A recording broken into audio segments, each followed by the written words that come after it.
What's up? It's your girl MK, and you are tuned in to 88.3 FM WXOU Radio. So today I'm joined by Jaime Reynolds, guitarist and vocalist from the band 1967, and he's here to talk about the release of their new EP, Living Life on Life's Terms. So, Hey, so how are you today? I'm doing well, MK. Thank you for asking. Feeling pretty good today. That's good to hear. So, I want to get into a little bit of history behind your band. So, I know you guys started in 2011. You recently took a hiatus of 7 years. So, why so long, and why is now the perfect time to resurface and drop this EP? Absolutely. Yeah, we took quite a little hiatus there, didn't we? Oh, Definitely. gosh. Yeah, basically, I guess it was just timing. I would say it's timing of just creative juices flowing and things like that, and living life on life's terms, curveballs getting thrown at you, being busy, and work and family and all that stuff. Moving geographically, things like that. Um, but yeah, the music was written sometime in, 2017 around there or so, hmm late 2017. Then I moved my family to Santa Fe, New Mexico from Washington State at that time. So I'd written these 5 songs really quickly, demoed them, kind of got them done on that scale, and then got down to New Mexico. Several months later, met John Kurzwig, really great music producer, who lives in Santa Fe, New Mexico. And I said, hey, I had these 5 songs. He liked the demos a lot. And we just started recording them in the studio, and it was a great project. Went over about a 6-month period, chipped away at it. It was great experience, fun. Then he helped really get the songs to come together that much more. But yeah, just kind of timing of just some things happening in life, really. Yeah, I just released it, this year, right? hmm So that's almost 4 years later, Oh, wow. like production-wise, and just like sitting on it through the pandemic. Because we moved to Portland, Oregon now, so I'm here now. Yeah, I was like, pandemic's a great time. Let's do this and start releasing these as singles. And yeah, the EP's coming out on the 21st. It's also available in singles too, 5 different singles. So I don't know if you'd call that a duplicate release, sort of. But it's more to kind of showcase Riley Edge, the artist, because his artwork's really amazing. And we're helping him out too. We really believe in what he's doing and how he interpreted our songs and music. So that's fun. It's great. What prompted your move to New Mexico? Oh gosh. It was time to move out of where we were at. Just one of those things. It just felt right. hmm We needed to get out of where we were at the time. Do you think the So pandemic made you a little more creative during that time? Do you feel like you were writing a lot more? I wish I could say I was, personally. I didn't. I went stagnant and kind of moaned and groaned about it, really. And was trying to deal with the feelings of this whole thing, because this is a brand new experience for me personally, and I'm Right. sure every billions of people. Um, so yeah, it was sort of a grieving thing. It's like sad about it, I guess. hmm But then, after about a year went by, I started kind of like coming out of it. It passed. The depression passed, the cloud. And I just started playing music late June again. And a little bit before that, wrote some lyrics. Some feelings came out with lyrics and things like that. Wrote some melodies. I've got some new songs in the bank as well. But I thought, you know what? Hey, let's get this stuff released. I've been sitting on it for a few years. It's time. So I just started working on that, as far as reaching out to folks like yourself, public relations and advertising and all that good stuff. It's been kind of fun hmm meeting new people in those areas. It's hard work doing all that, Yeah, for sure. what y'all are doing. And Yeah, definitely. so I feel like definitely the world was on sort of in hiatus, for 2 years during that period. So, what exactly did that hiatus look like? Were you still, touring, or were you just not dropping any music? let's see, we dropped an album called Mountain of Hope in 2014. So that was our last full length. When the band was based in Phoenix, Arizona, which is where we started in 2011. And then, I just did a lot of live shows because we moved up to Washington State after Arizona in around 2013 or so. And I found new musicians up there and started playing live shows. I think I played a few hundred live shows that year. Washington State. 2014, I released Mountain of Hope while I was up there. 2015, a little bit more live shows, kind of scaling back.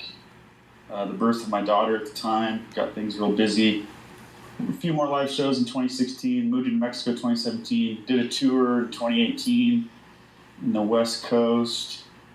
2019, recorded the CP. 2020, pandemic. 21, here we are. Kind of how it went down.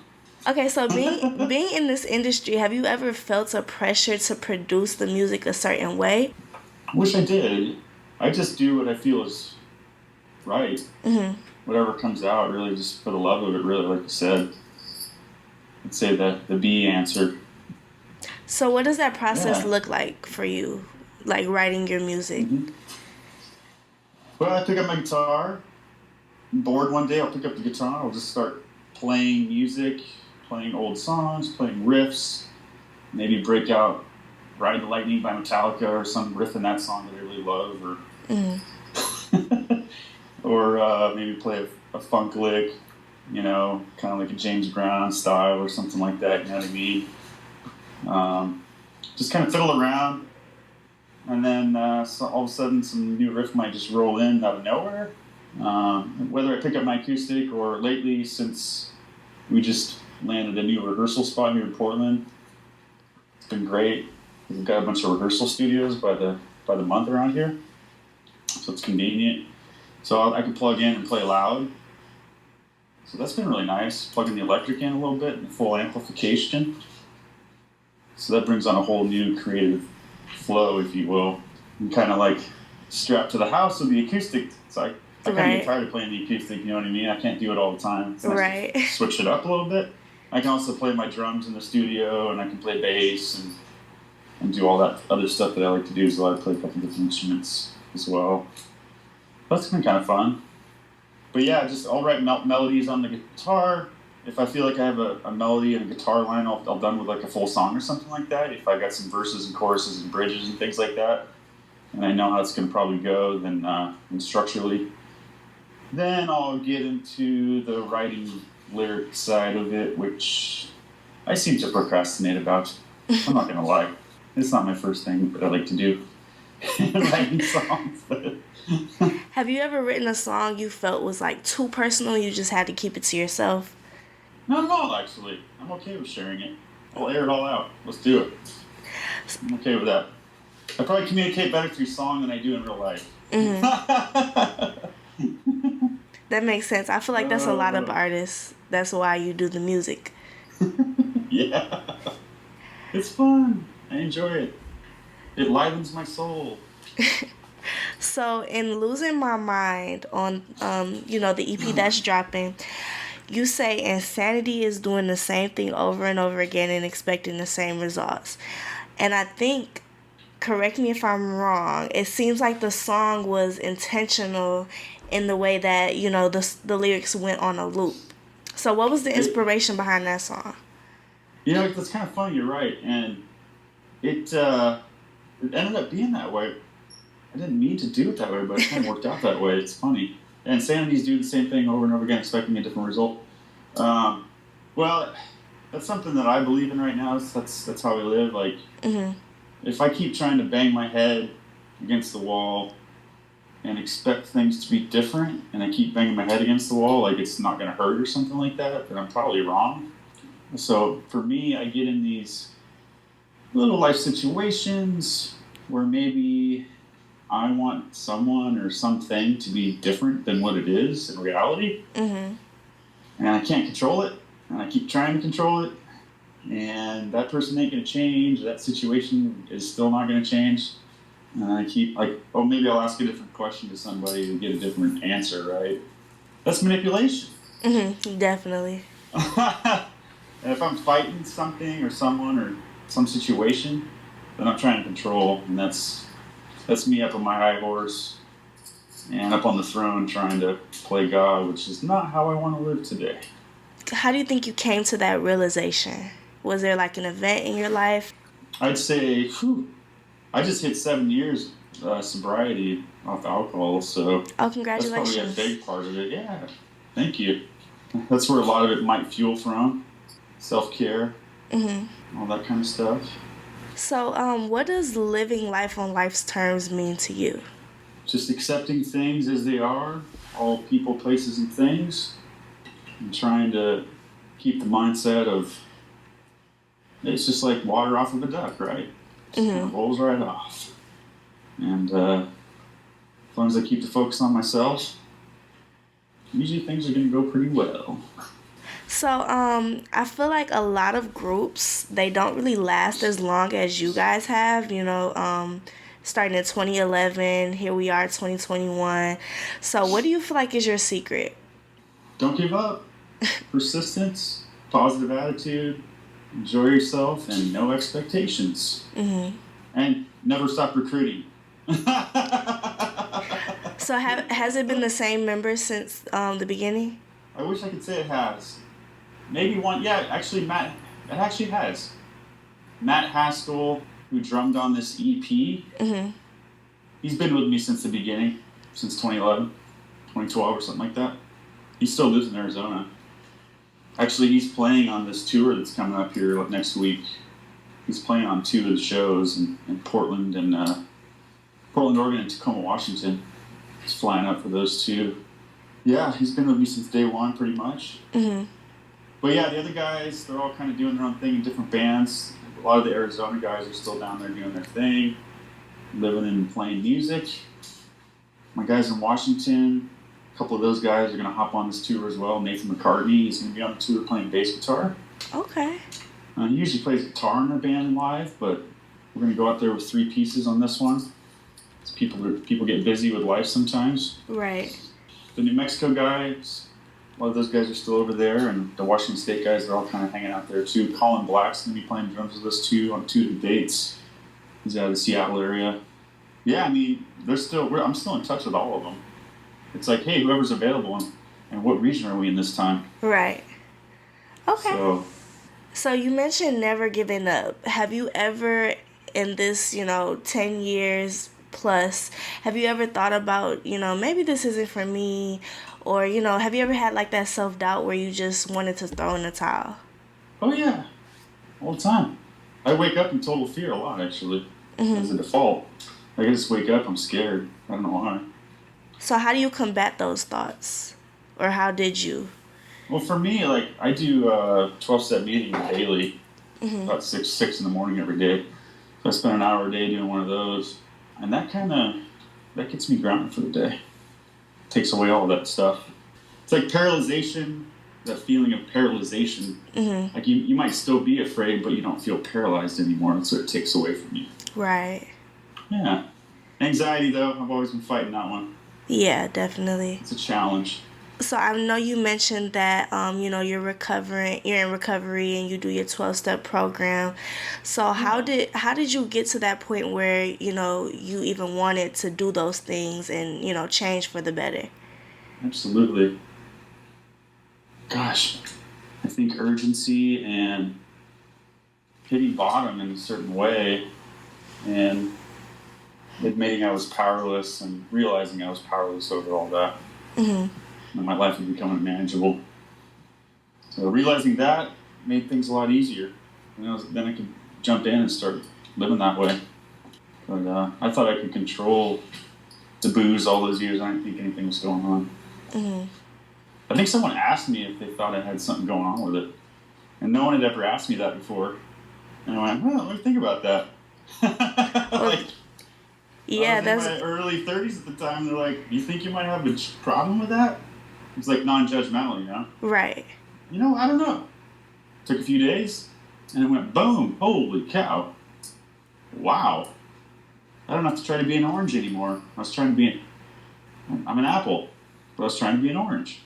If that makes sense. Yeah. Well, yeah, and that's good to have those people in your life who are able, to tell you those things and that it's coming from a place of love.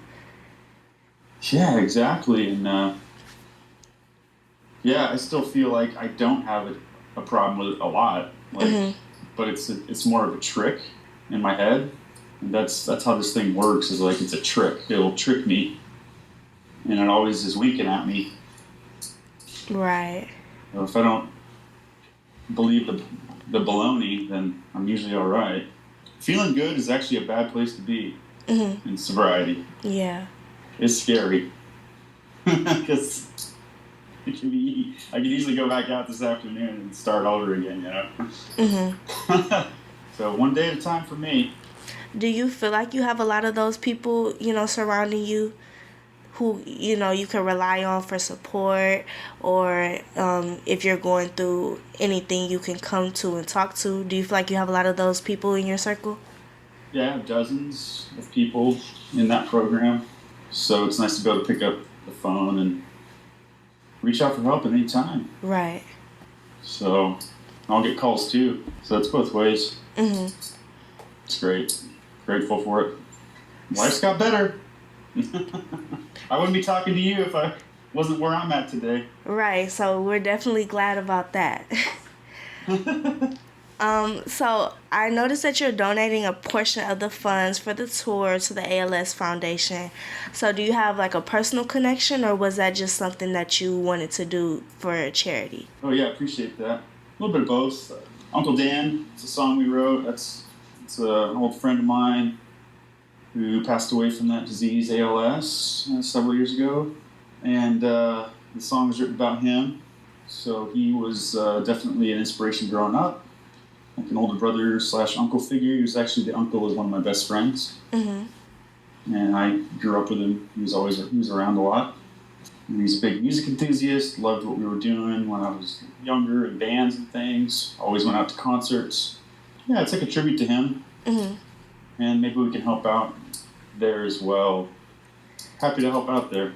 Yeah, I think that's definitely great, and that's definitely a selfless act to donate a portion of your funds to a foundation in order to help further some type of research. So I think that's definitely commendable.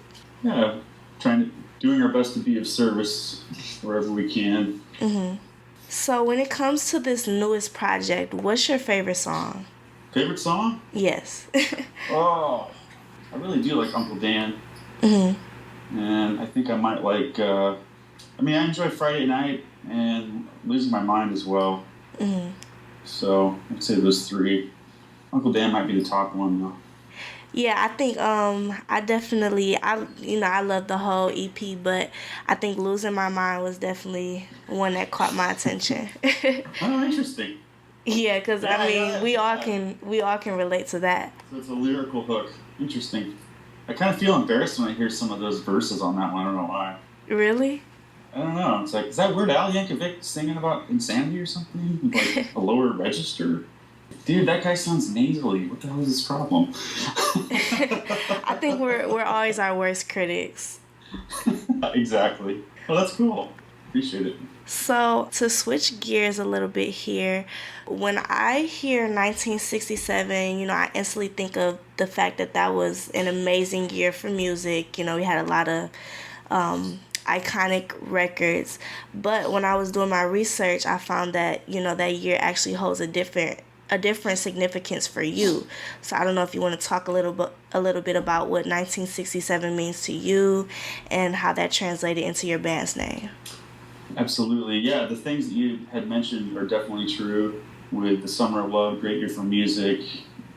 We also probably should mention big civil rights year as well, right? That was huge.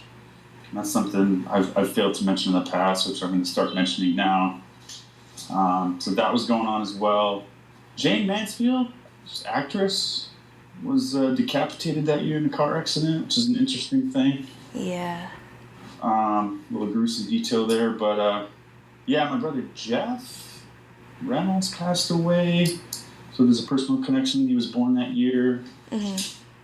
Definitely inspired myself and others around me and friends to be in bands, because he's 12 years older. He's a little bit older, and was definitely an introduction to the music growing up. And it's still an unsolved homicide up in Skagit County in Washington State. Still trying to find out what happened to him. Passed away in 1998. And then, when we named the band back in 2011, Dustin Failner, the drummer at the time, him and I were chatting about it. He had a brother that passed away who was born in 1967 as well. Oh, wow. And we bonded about it. And he's like, how about 1967? I'm like, you know what? It's got a nice little ring to it. What the heck?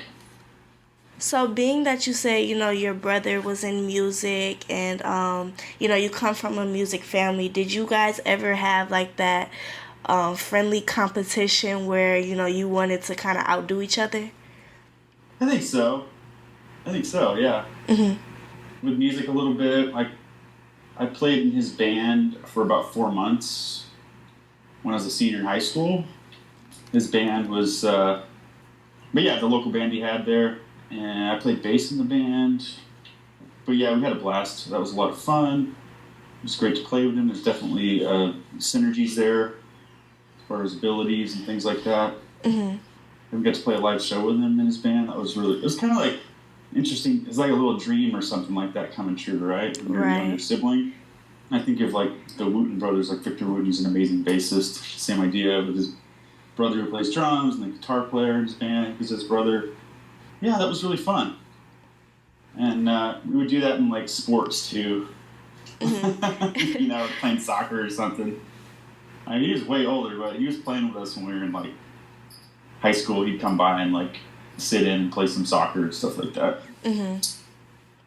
Giving his time and all that. It was fun. He was a good dude. Not worth having unless it can be given. Yeah, for sure. One lyric he wrote. Yeah, he sounds like he was great. Was there ever a world that existed for you without music? Like, did you ever think for a second you were going to do anything else? No, I never really thought about anything else. It's the only thing I really think about as far as doing an obsessive thing that you never really get tired of, or, where you don't think about eating and things like that. That's the thing for me. And I tried it last year in the pandemic, and it did not go very well. Got me down and real depressed. I need it. Gotta have it. Mm-hmm. So I know you said like during the pandemic you weren't doing a lot of writing and music. So what did that period of time look like for you? It just looked like, when is this gonna end? Right. I started getting irritable, restless, discontent, impatient, intolerant. Mm-hmm. Things like that. So it affects everybody around me. Okay, so we know that the EP is going to be dropping September 21st, and that's the day that the tour starts. But I want to make sure you give our listeners a little information about the tour, the dates, and what they can be looking out for. I appreciate that. Yeah, so we got the We Love You, Uncle Dan tour coming up here next week, starting on Tuesday, September 21st. Hawthorne Hideaway, Portland, Oregon. Wednesday, the 22nd, Tacoma, Washington, at the Plaid Pig Lounge. Thursday, the 23rd, at the Funhouse in Seattle. Friday, the 24th, at Off the Hook in Oak Harbor, Washington. Saturday, the 25th, the final show at the Mirkwood in Arlington, Washington. And you can find us on 1967band.com. That's 1967band.com. All these songs and music and the EP is on iTunes and Apple Music. Look up the artist 1967. You can look up a past album called Mountain of Hope or any of these songs that we're talking about. What else? 1967band is the hashtag as well as all the social media. So, gosh, I think that's about it. And we're taking pre-orders for t-shirts, and all the t-shirts have all of the single artwork on them. So 5 different designs there, plus the EP has its own designs as well. So it's 6 total designs of t-shirts, just a white t-shirt with that black background for all the artwork. So, yeah, should be fun. We're excited. Sounds great. And, I just want to tell everybody out there, make sure you support any way you can. Even if you buy a t-shirt, make sure you try to make it to a show. And it's going to go to a good cause also. Because like we said already, you're going to be donating a portion of the proceeds to the ALS Foundation. ALS Foundation, yeah. Thank you for reminding me on that. ALS Foundation, support those. Support Native art as well. Mm-hmm. Support BLM. Missing and murdered Indigenous women all over the world as well. Yes, definitely. We're a big proponent of that. And get some help for your misogyny, all you people out there who have that problem. I second that. Yeah. All right. Well, thank you so much for joining us. Mm-hmm. And yeah, that's about all we have for you today.